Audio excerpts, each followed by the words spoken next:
It was now 3 a.m. By this point in the Battle of Wichita Falls and Sheppard Air Force Base, the fighting for the installation of Sheppard Air Force Base itself had by which point already wrapped up some roughly 55 minutes prior. Simultaneously occurring concurrently to the fighting on and immediately around the installation itself were the various smaller engagements occurring between armed civilian pockets, with the last groupings of armed civilian pockets being eliminated around this 3 a.m. time period. As earlier, as the fighting was starting to wrap up just after 2 a.m., artillery fire from the Artillery Battalion of the 40th Mountain Combined Arms Brigade, firing its AHS-4 155mm howitzers, had viciously shelled the outer suburbs of the city of Wichita Falls, as well as inside of the city itself, leveling whole neighborhoods and annihilating many thousands of civilians, including some of the reactionary armed civilians who had cropped up in these areas and were driven further into the city in search of better cover and concealment. Although they had been spotted by high-flying ISR assets such as this WZ-8 high-altitude stealth reconnaissance aircraft, which relayed all of the information to the central AI processing system, which had processed all of the different data occurring all throughout the battle space, all simultaneously at a speed never before fathomed, allowing for incredible flexibility in terms of the commander's responses to the changing battlefield situations as they were occurring. As this had been underway, these forces retreating into the city deeper along the road junction where I-44 began inside the city and connected to the state highway of 377, as well as 281 and 287, needed to be engaged and eliminated, and were pursued vigorously by an armored battalion and a mechanized infantry battalion of the 139th Heavy Combined Arms Brigade. This armored battalion, consisting of the latest and greatest of the PLA's military equipment, including the Type-99A main battle tanks, equipping its 4 armored companies with the VN-20 infantry fighting vehicles, and Type-89As, equipping its armored infantry forces, as in its mechanized infantry forces of its tank battalion, which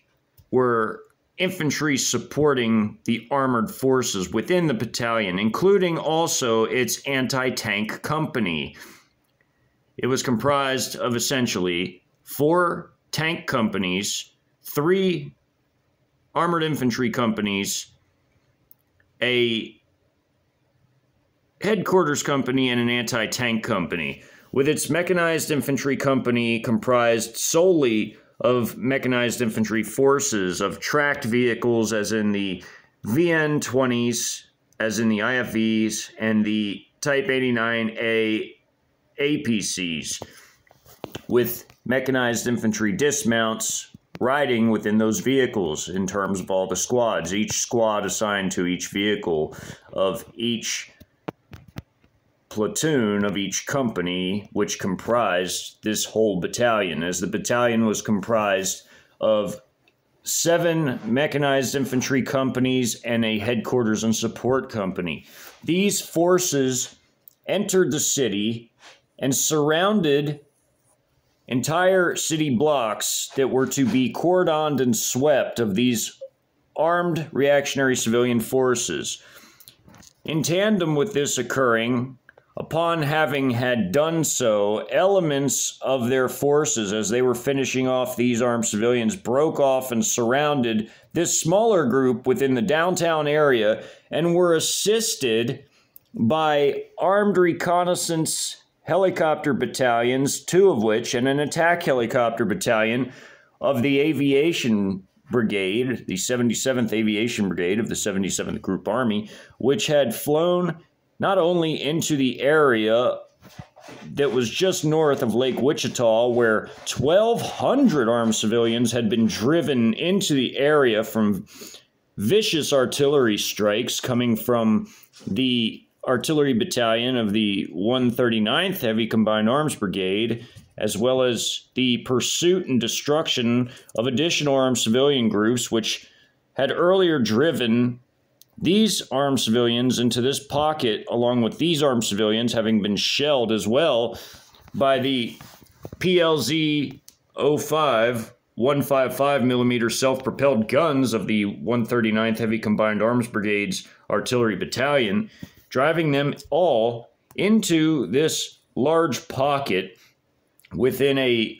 1.5 by 2 mile area just north of the lake, the Wichita Lake. This became a large pocket of armed civilians who believed that they could seek better positions within an older oil field part manufacturing plant that was located adjacent to a residential area that was a mix of upper-class lakeside homes and middle-class ordinary homes within a mixed residential and commercial / semi-industrial area of the city, adjacent to the lake.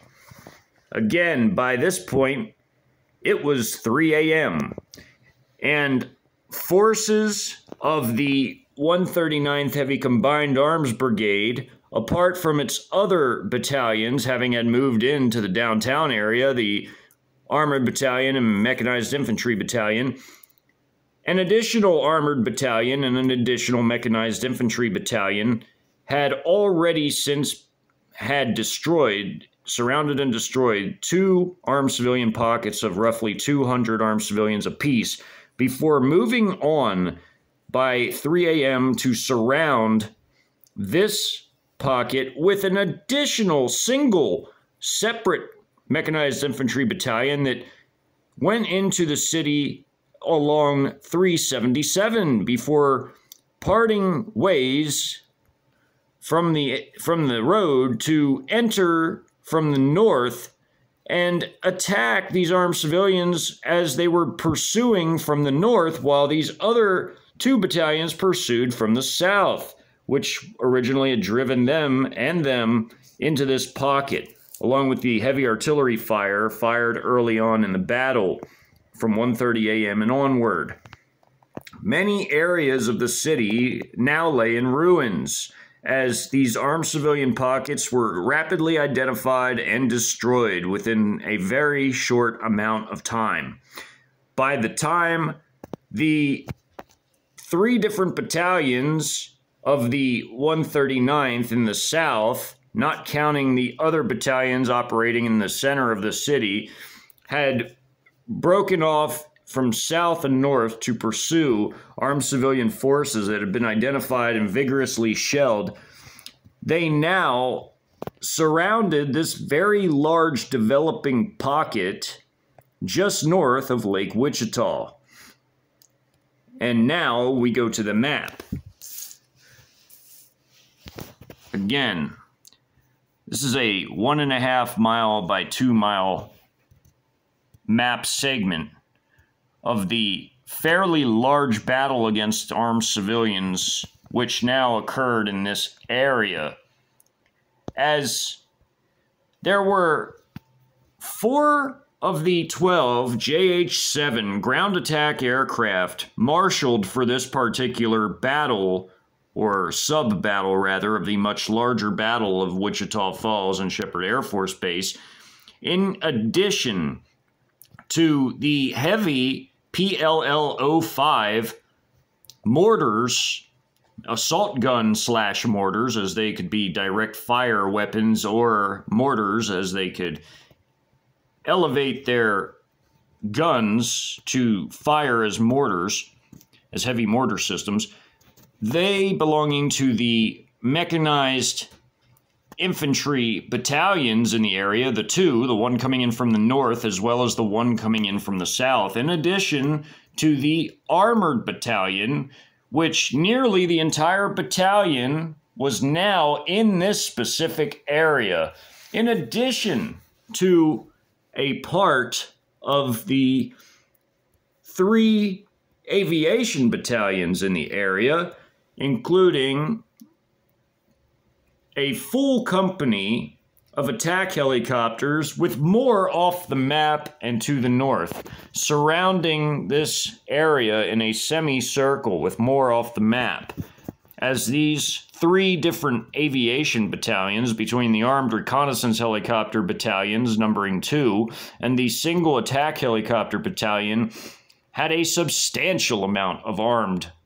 reconnaissance and attack helicopters, which were supporting the assault on this large industrial complex. As there was also a rail line that went through the area to the north with a detaching additional rail line that ran directly into this industrial complex, this oil field part manufacturing facility, just north of a mixed suburban/urban housing area of both upscale homes along the lake with a dock here in the area for recreational boating for the more wealthy, as well as a middle-class housing area adjacent to that, with a mixed commercial area and industrial area to the north. This area being undeveloped higher ground with wooded areas in it, with a few smashed larger homes here on this street, now leveled to ruins from the combat having had occurred, shelling originally in this area here before these forces moved in. Pictured on this map are elements of 2 of the 3 battalions that were operating just in this relatively small part of the whole city. As again, when we go to the main map, this Mechanized Infantry Battalion that came in from the north was in this area here, with the 2 battalions, the Tank or Armored Battalion and another Mechanized Infantry Battalion having had come in along the lake from the south to surround these forces here, with the 3 different aviation battalions, the 2 Armed Recon and Attack Helicopter Battalion moving in from the north and surrounding this area. Again, this smaller subsection of the area does not show all the units because they cannot all fit in such a tiny space. Although nearly the entire tank or armored battalion is within this space, and a company of the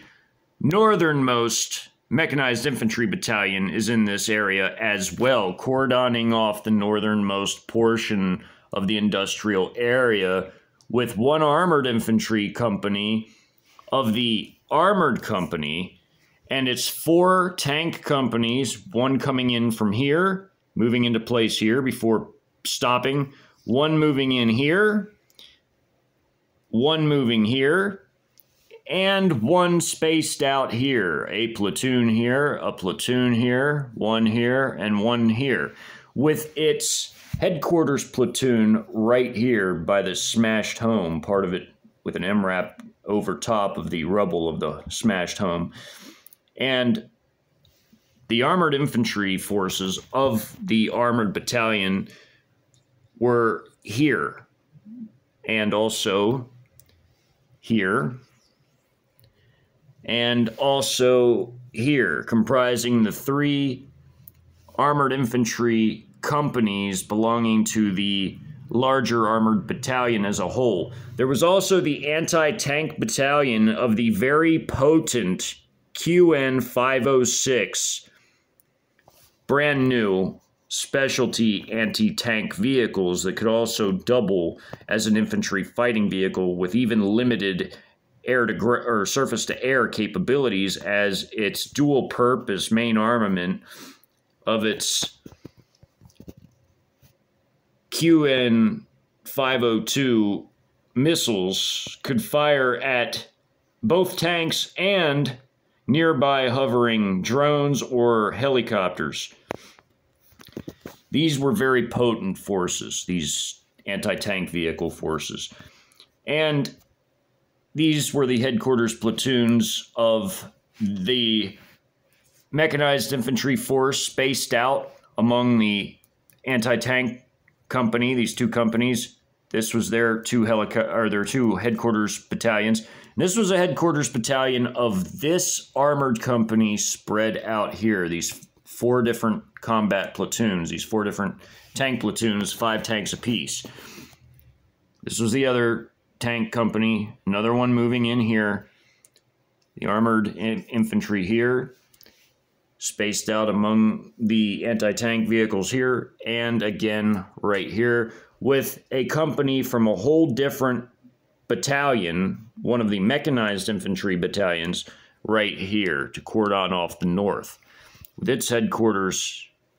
platoon off the map. The helicopters encircling this whole wider area. There were literally 3 aviation battalions to assist in this operation. As well as that, again, there are the 4 JH-7s dropping enormous payloads of multiple 1,000-pound unguided munitions into this area, doing a dive attack before moving up and out of the area, dropping their munitions with a fair degree of precision, as they had a fairly wide area that they could destroy with their munitions in support of the ground operations, while the attack helicopters, these being Z-10, very modern, advanced, potent attack helicopters, firing their 57mm rocket pods, their 30mm nose chain guns, as well as their anti-tank missiles in the form of their HJ-08 anti-tank missiles at this building, with artillery shells impacting, these being the rocket impacts of all the rocket fire, totally just gutting the side of this building as they all impacted right here, here, and here, with 120mm mortar shells landing from the PLA 05s of the mortar company or fire support company of the mechanized infantry battalion in this area, as it had a fire support company like the armored battalion had an anti-tank company. Similar to the reserve units and their mechanized infantry companies having a fire support company that also had a platoon of PLA 05s, but 2 platoons of the Type 63 130mm MLRS systems, which were towed, but these active units were all PLA 05 mortar platoons within their fire support company of the mechanized infantry battalions, while the armored battalion again had an anti-tank company in lieu of that. These forces all worked in concert to mortar this entire area in the north for an area denial, to not allow an escape for these now confused and panicked armed reactionary civilians running all throughout this industrial campus, while there were many more in the buildings. There were 400 inside of this building, 100 inside of this building, 300 in this building, and of course there were more on the roof. There were some total 20 on this roof, between the 5 here and the 15 here, which were trying to fire from atop the roof. And this box here was the stairwell that led up and onto the roof here of this massive manufacturing compound here. And this other part of the factory had 200 within this building, which was to be cleared by elements of these mechanized infantry platoons of this company, dismounting some of their squads to go into the building to clear this one, while CH 901A loitering munitions with fragmentation warheads hit big clusters of armed civilians, in addition to the mortar strikes, in addition to all of the artillery strikes. This being an airstrike from two of the 1,000-pound munitions dropped by this specific JH-7, totally annihilating this whole part of this building here, with artillery smashing here and gutting this side of the building, with two more of its 1,000-pound munitions out of the four this aircraft here dropped, about to fly in and impact the side of this building and this area right here, this open area of this compound. In addition to four being dropped by this aircraft about to hit this building and its surrounding area, including this building, like one of these is about to also fly in and hit as they were dropped at an angle and coming in.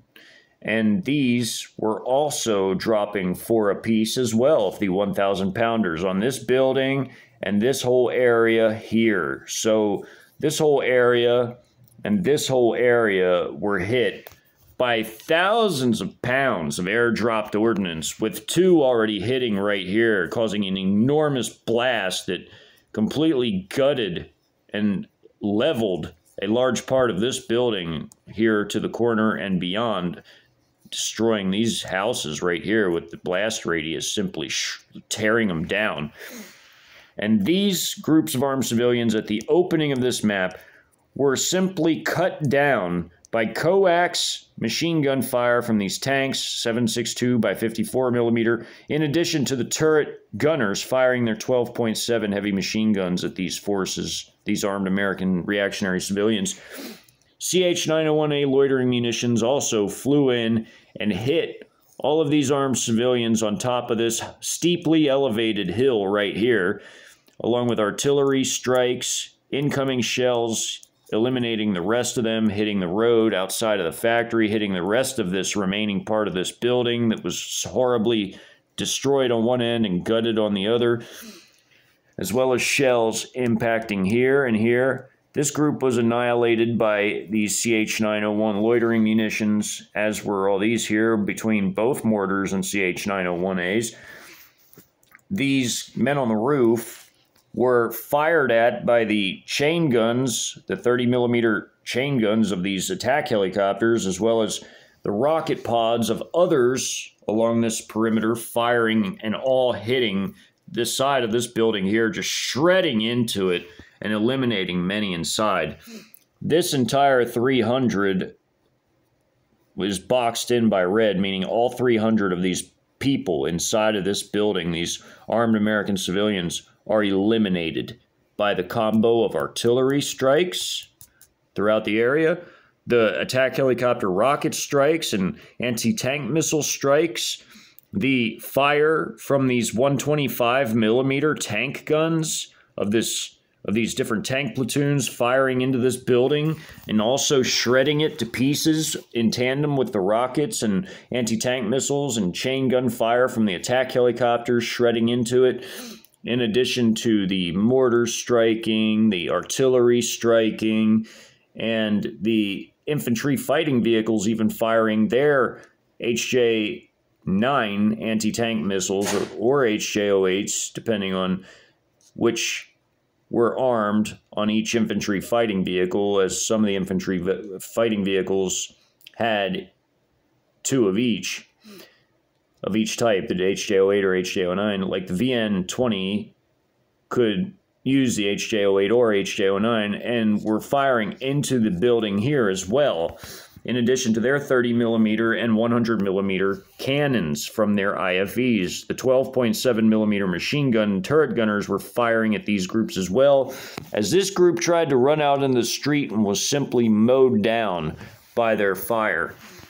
as well as fire coming from them at the initiation of the map. These vehicles were taking some fire, but from these armed civilians, but they fired back and completely mowed them down with the impacts of mortars hitting as well.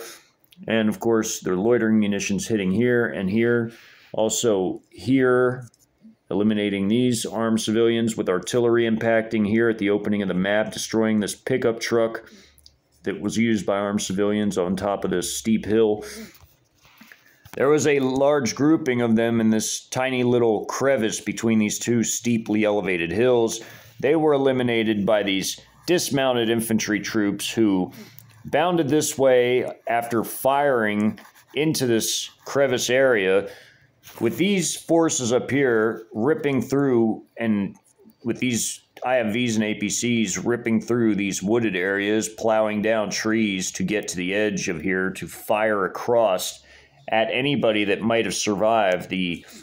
intensive artillery barrage and loitering munition strikes, as well as these forces blocking off this area here. As again, this was an armored infantry company right here with its headquarters platoon back here further away from the combat, and this was one of the mechanized infantry companies belonging to the Mechanized Infantry Battalion. So they joined together to cordon off the north of this area, while the attack helicopters were in a giant C shape around this whole area, many off the map and couldn't be seen, to support these ground operations, although the ones to the north did not fire into this building as it was to be raided by ground troops, while these other buildings were being destroyed by artillery, air strikes, and helicopter and tank fire as well as IFV fire and APC fire, just ripping into these buildings on the perimeter here and here. Armed civilians at the initiation of these hostilities, as this map opens up, were also likewise cut down in this area. As you can see, this house here was partly broken, its wall broken by this tank rolling up to this area, and the tank gun just smashing through the end of this house. All this fire coming in from mortar strikes and from the tank, turret gunners, and coax fire just cut all these armed civilians down as they moved into the area. Yes, these tanks took some small arms fire, but it literally did nothing to them at all whatsoever. And they in turn fired at this building, fired at these armed civilians running into this compound, along with mortar strikes from the PLL-05 assault gun mortars belonging to the mortar/fire support company of the Mechanized Infantry Battalion to the north, with the other Mechanized Infantry Battalion off map and just to the west, as the Armored Bttn was the main force in this area conducting the operation, along with a portion of the Mechanized Infantry Company that came in from the north. Other areas off the map were being cordoned and swept thoroughly by the Mechanized Infantry Battalion, in addition to the Armored Battalion doing this area, as they had surrounded the armed civilian group that rushed to this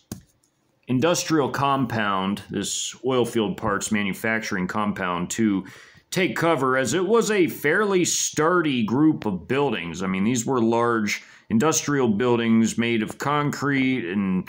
steel girders and beams and other very strong building materials, and a whole array of various firepower was lobbed at these structures and did destroy these structures in a relatively short amount of time, as these buildings, although quite sturdy, simply couldn't survive multiple 1,000-pound airdrop munitions, along with huge 155mm artillery barrages and shells landing all throughout, as well as rocket fire blasting 30mm ammunition from the helicopter chain guns, as well as the infantry fighting vehicles, and including even the infantry fighting vehicles, the VN-20's 100mm HE shells, which blasted large chunks out of the buildings, and especially the 125mm tank shells, which they fired their heat rounds into the building, which were their high explosive anti-tank shells. They fired in their frag-T fragmentation shells and their HE shells into this building and completely blasted whole segments out of the walls, and this structure became extremely gutted very fast from all the tank fire, anti-tank missile fire, and rocket pod fire, 30mm fire, 100mm fire from the 100mm IFV cannons, and also the small arms fire and mortar fire and loitering munitions fire, which all together combined to create a catastrophic level of destruction, as all of these forces were annihilated by the whole various array of different sizes and types of munitions delivered on target. As this was occurring, this armored infantry company, with its headquarters platoon and its 3 combat platoons of 3 IFVs and 12 APCs, the VN-20 IFVs, of course, and the Type-99A APCs, dispersed themselves through, and like staggering themselves, dispersal through the interlacing themselves with the QN-506 anti-tank company's anti-tank vehicles, which provided a blocking force to secure the rear flanks of these tank platoons and other armored forces, other tank battalion or companies of the battalion, and these armored infantry forces guarding the shore of the lake, having had fired upon these armed American civilians that tried to escape across the lake in a motorboat, having been blown out of the water by 30mm and 12.7mm fire, which not only shredded the boat but blasted it out of the water literally with the 30mm HE rounds, just simply blasting it to pieces with the men inside of it. And this tank company rolled into position here to block and guard the back of this tank company's 2 platoons in this area. These armed American civilians were eliminated by turret machine gun fire from these tanks here, from this armored company here.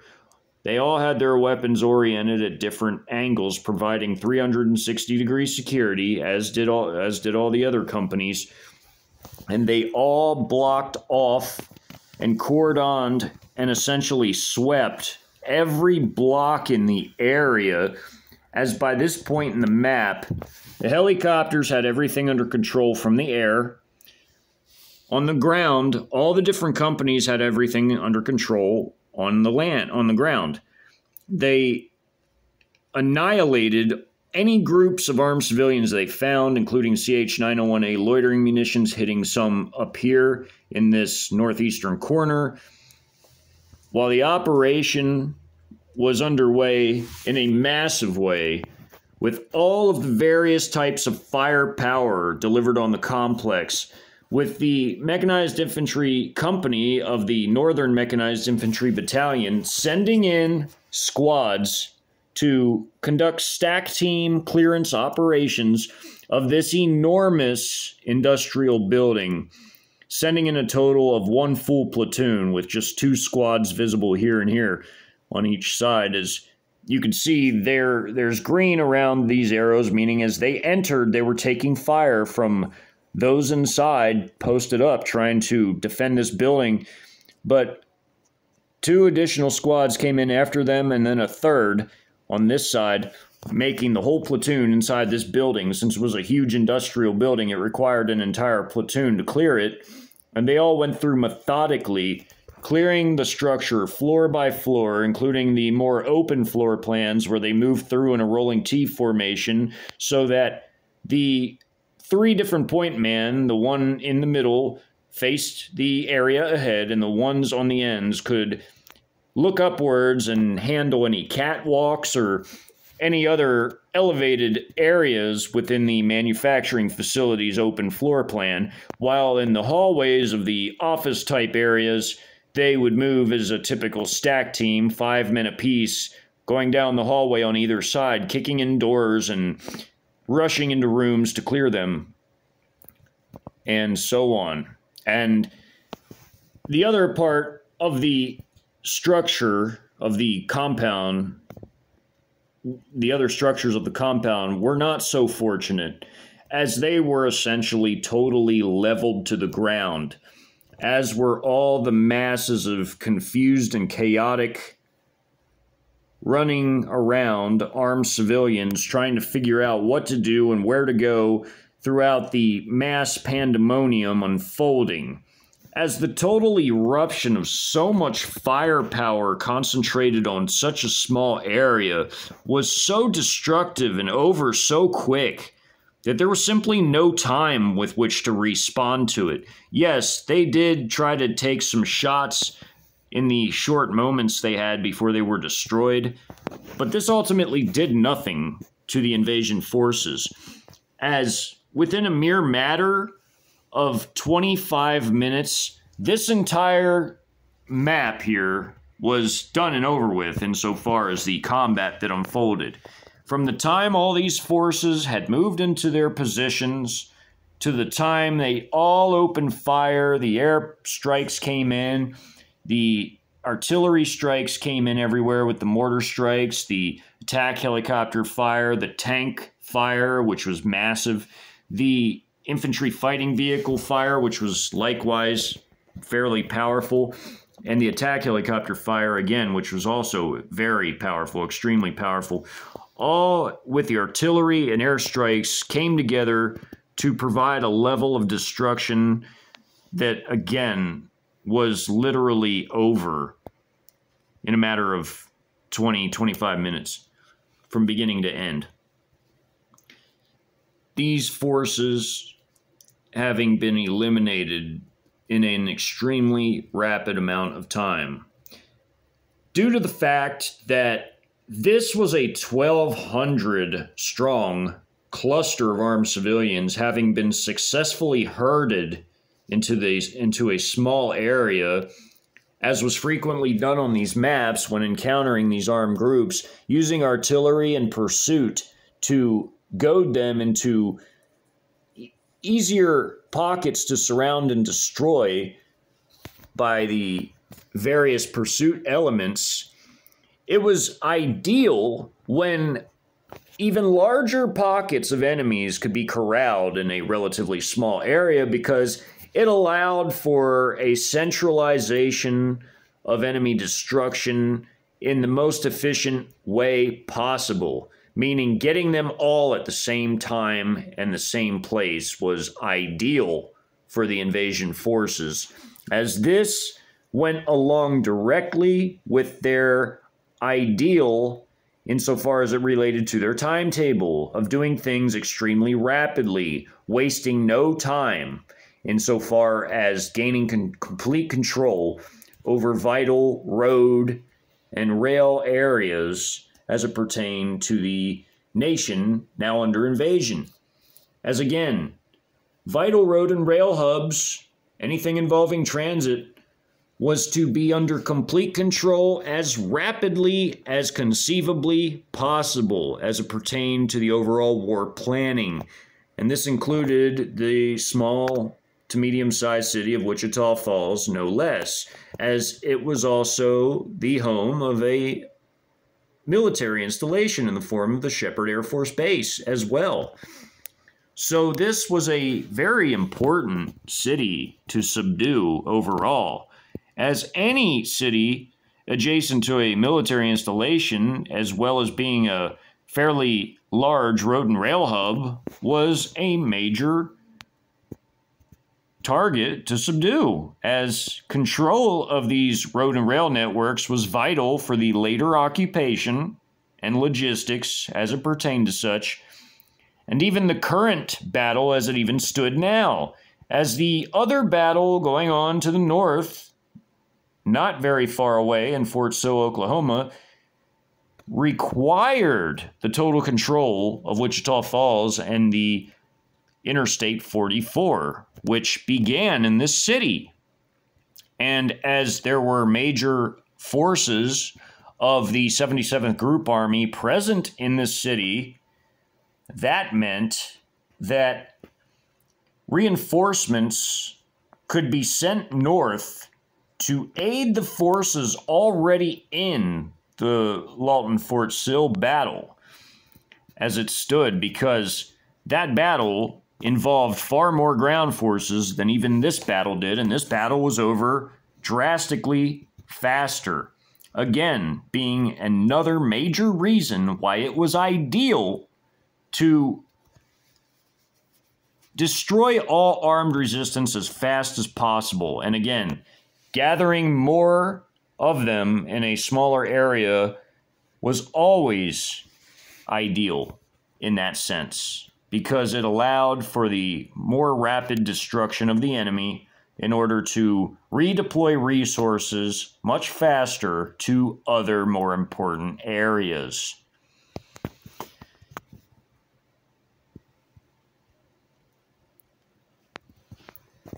There were two J-10 fighter aircraft flying over the area who had each fired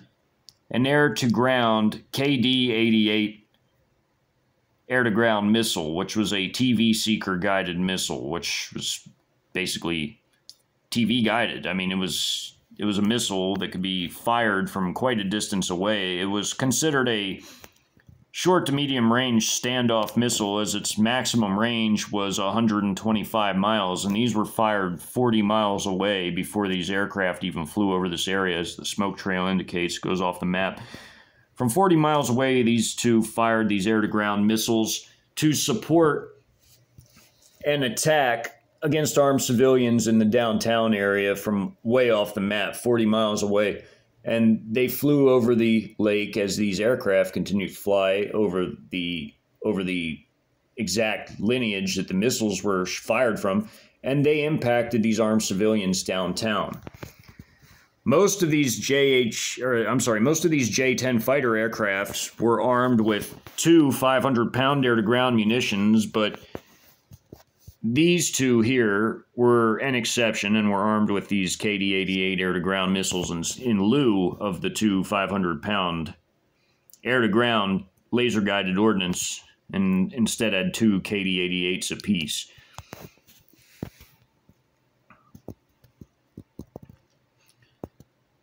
As the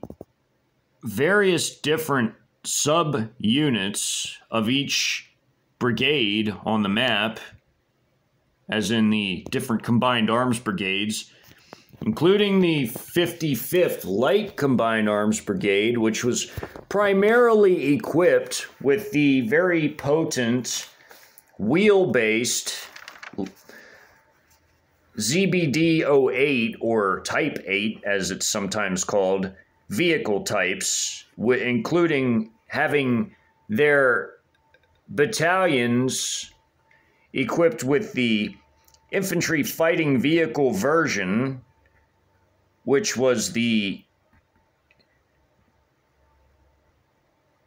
Type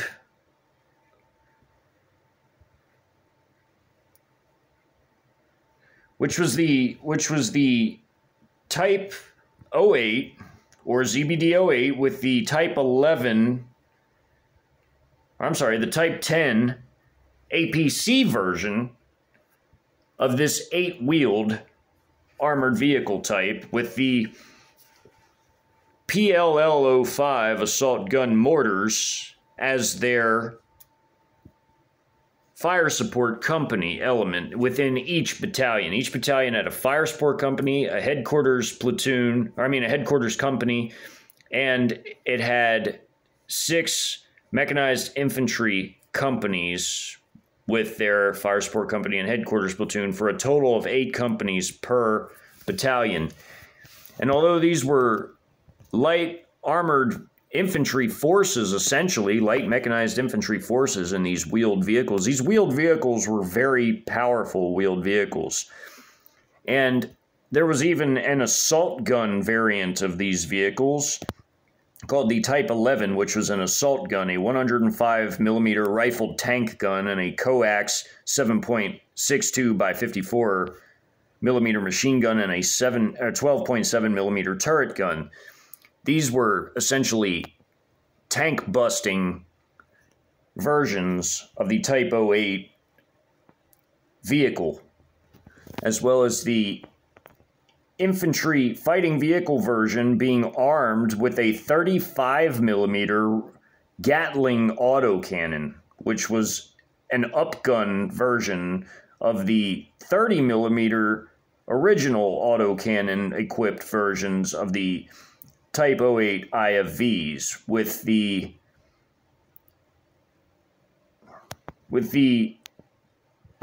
Type 10 version of the same vehicle chassis, the Type 08, being the armor personnel carrier version with just a turret gunner with a 12.7 millimeter heavy machine gun turret. But these forces, no less, had been used to great effect, as these were lighter mechanized infantry forces. They were the perfect forces to deploy within the confines of certain portions of urban areas, such as these smaller residential housing neighborhoods on this edge of the city, and had likewise done an outstanding job early on, having surrounded and destroyed another large pocket of armed civilians, about 620 of them in this armed pocket, before seizing control of 281 by 2 a.m. And again, they had done all of this by 2 a.m. as it pertained to the 55th Light Combined Arms Brigade, including 3 of its other battalions here doing this work here, with these 2 surrounding and destroying this large group down here, with their artillery coming from their artillery ZBD-08 vehicles, as there was an artillery version of these vehicles that was equipped with a 155 millimeter howitzer. The PLA version of the ZBD-08, which was a 8-wheeled artillery piece mounted it was an artillery piece mounted on the 8-wheel chassis of a ZBD-08 armored fighting vehicle. So these were highly mobile and very destructive artillery pieces. And of course, they had their HQ-7B wheel-based mobile light surface-to-air missile systems comprising their air defense battalion for the whole 55th Light Combined Arms Brigade. When the battle came to an end, before the battle was even over completely, the headquarters battalion of the 77th Special Operations Battalion was already driving the heavy weapons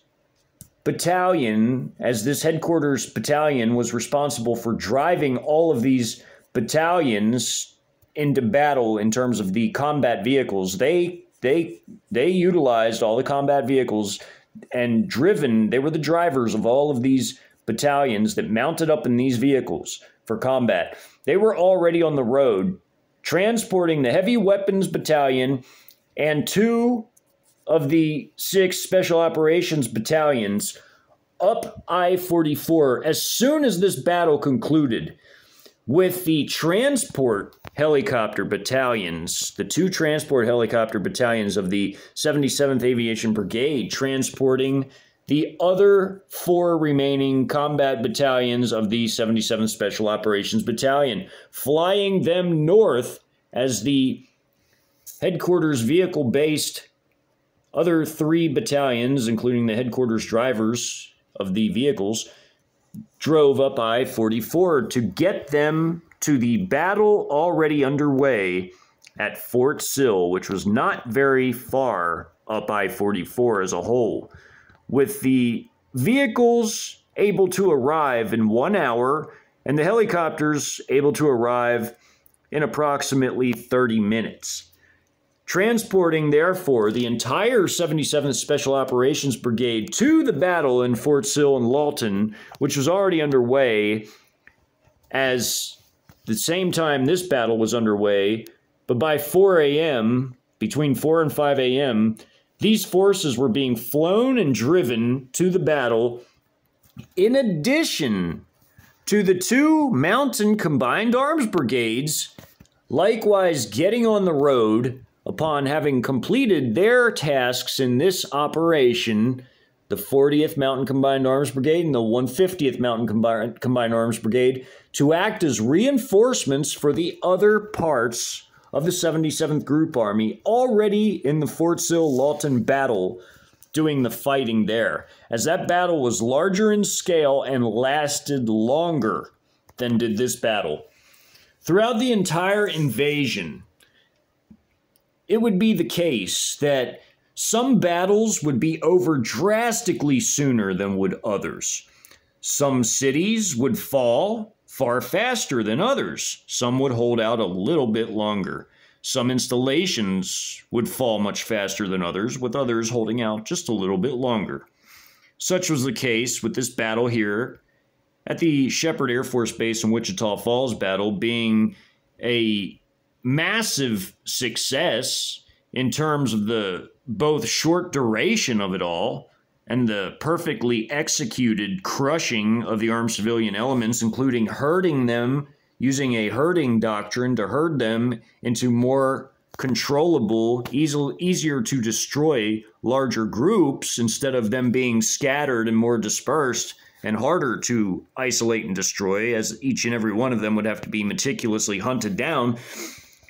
They were able to quickly destroy all armed reactionary elements within this battle, destroy all the military elements within this battle, all within the first 4 hours of the entire invasion. And technically, from the time the combat in this particular battle even started at 1:30 a.m., the fighting lasting between 1:30 and 4 was technically only a 2.5 hour battle of the overall combat itself. Not even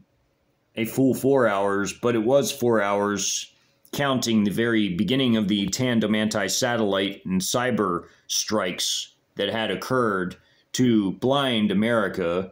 and poke its eyes out, proverbially speaking, and make it deaf and unable to know what was going on as these forces moved into the area and arrayed themselves strategically around the whole city and the installation. The same occurred everywhere throughout the map, with some Trojans making their moves at midnight directly, with others waiting a little bit longer to strike, waiting for their air cover to arrive, and also some simply awaiting the massive salvos of the container-based, container-disguised Club K and YJ-18C container-based cruise missiles to launch their first salvos to aid in their operations.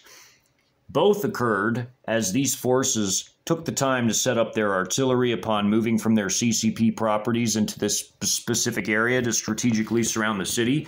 And by the time they began their assault, minutes later, the first salvos of YJ-18C and Club K container-based cruise missiles began firing and hitting major key structures on the installation, in tandem with the tactical ballistic missile strikes launched by the Chinese Strategic Missile Forces brigades involved in supporting this operation, as well as the air cover in the form of the immense air power arriving with the JH-7 strike aircraft, ground attack aircraft, tactical fighter bomber squadron arriving, in tandem with the J-10 fighter squadron arriving for air superiority operations, combat air patrol, and also the heavy strategic bomber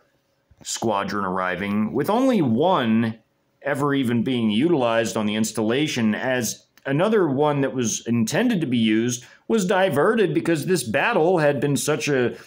massive success and it ended so rapidly that the second one wasn't even needed. Much of the base by then was a smoking heap of ruins and craters from the tactical ballistic missile and cruise missile strikes in tandem with all the artillery strikes, even from A-300 rocket fire coming from the 77th Group Army's 77th Artillery Brigade, firing from up in the Lawton-Fort Sill area, which was also participating in that battle, as both battles of Wichita Falls and Sheppard Air Force Base and the Lawton-Fort Sill battle were very closely tied together because it was elements of the exact same Group Army, roughly split half and half, fighting in both battles. And since this battle ended a bit earlier than the Fort Sill-Lawton battle, some of the forces would fan out and clear other areas further out from the city, while others would remain as occupation forces in this area to control the major road and rail infrastructure in the area, as infrastructure was a key part of the invasion, as well as controlling the ruinous remains of the Air Force Base, possibly for later use if it was decided to repair the runways and use the area as a fob for control of this area. But for the time being, most of the forces would begin to fan out, such as the 55th Light Combined Arms Brigade, which would begin to head to the slight southeast and begin clearing towns and communities down in that area, with the 39th Heavy Combined Arms Brigade occupying the city and the installation, with the 139th Heavy Combined Arms Brigade moving to the southwest to begin clearing that area, with the entire 77th Aviation Brigade not only using its transport battalions to transport 4 of the non-road-bound traveling north battalions of the 77th Spec Ops to transport these 4 remaining by helicopter into the Fort Sill battle, and would also commit its attack and reconnaissance helicopter battalions to that battle as well. And the 40th Mountain Combined Arms Brigade and the 150th Mountain Combined Arms Brigade would also take to the roads and proceed to the north to aid in the Battle of Fort Sill and Lawton, although by the time they would arrive, the battle would literally be just coming to an end, and they wouldn't even be needed. By 4 a.m., this battle was over with, although, again, many, many other battles now raged across the nation as a whole, as the 77th PLA Group Army, responsible for this southwest Oklahoma and this portion of North Texas area, were already busy fighting in the Fort Sill-Lawton area at the same time as this battle initiated and occurred as well, with its forces, now that the battle was over, fanning out around the area of the Wichita Falls area, with some of its other components heading north to aid its other forces conducting battle in this area. Many other battles were going on concurrently, including all the border battles that had broken out at midnight all along the lines of advance of these 4 different major invasion prongs, with only this western Texas prong here having no opposition as it moved deep inland, other than some ranchers and farmers trying to take pot shots at them, inviting horrible retribution upon them, as nothing of any substance was able to stop this prong from getting deep into Texas, as by the 4th hour, they were already over 200 miles inland. The other prongs, by 4 hours in, were just starting to get close to wrapping up their battles, as most of these battles lasted between 6 and 7 hours. That's gone over previously in previous videos of this documentary series. The Battle of Houston, another major battle, was going on, as well as other huge battles occurring in Fort Hood, Austin, Texas, Waco, and San Antonio, with the 2nd Russian Combined Arms Army fighting in Austin and San Antonio, with the 68th Combined Arms Army fighting in Waco and in Fort Hood, with the 2nd Combined Arms Army also even contributing forces to Fort Hood, And both would end up fighting in Waco, as Waco would be a city that would hold out longer than many other cities on this entire map. As the fighting in Waco, Dallas, Fort Worth, and Houston would be the longest battles. Oh, and Oklahoma City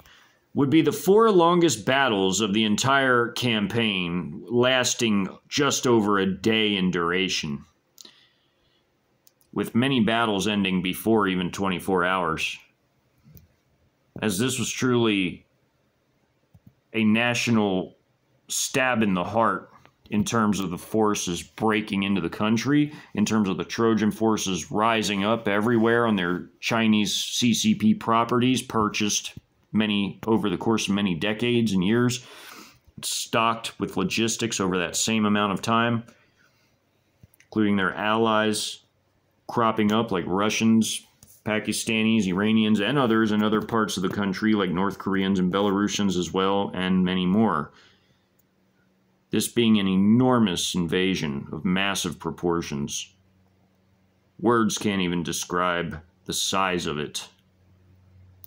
3 times larger than Barbarossa, which up until this was still the largest invasion in the history of humankind. The next battle is the battle at Fort Sill and Lawton, where a large battle between 2 different opposing ground forces was underway, with immense Chinese and Russian air support providing heavy firepower for the invasion forces.